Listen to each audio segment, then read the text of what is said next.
कौनो लड़का रहे खुश मिजाजी आ तोहरे नियर लड़की रोज एक के रास्ता पकड़ के आवा जाए। वो लड़कवा हमरे बड़का भैया बबलू जैसा रहे। रोज रोज जब जब देखे जैसे सड़वा देख के गैया के खुर्चा ना मार लात मारा कहे जब तू जालू ना ऐसा लगेला जैसे हमारे करेजवा पे सांप लूटा था। का कहे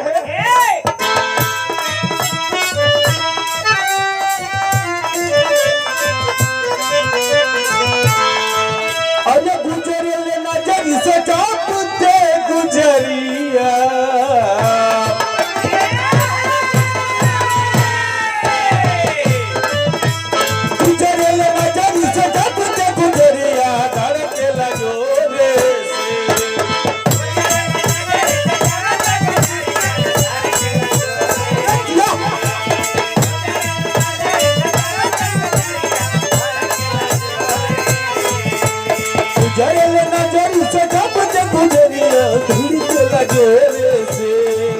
अरे कहीं के दिल बटे सीना के भीतरिया कहीं के दिल बटे सीना के भीतरिया वो दिल लागल सोए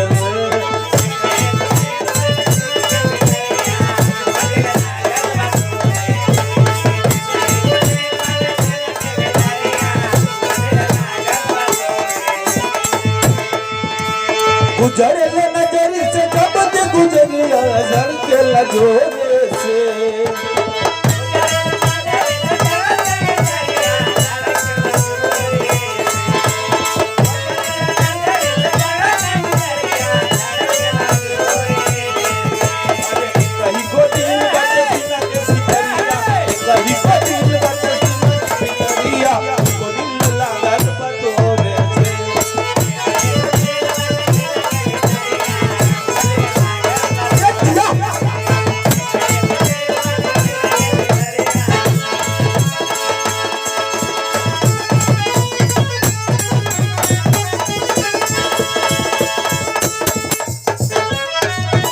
देखा अपने बबलू भैया बताऊ ना कि बलिया हो अगर यहाँ छपरैया पूर्वी ना भाई तो कोनो मजा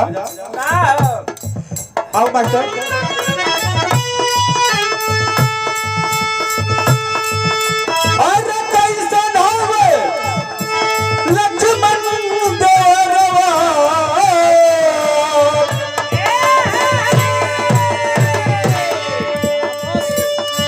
अरे कैसन होवे अरे लक्ष्मण देवरवा कैसन होवे प्रभु जी मोर। जब माता सीता लंका में गई रहे रावण हर के ले गए उस समय जब हनुमान जी पहुंचना वही समय माई हनुमान से कहत है कैसन होवे लक्ष्मण देवरवा कैसन होवे प्रभु जी मोर। पूछतानी सीता हो मैया पूछतानी सीता हो मैया अरे झर झर बहा लो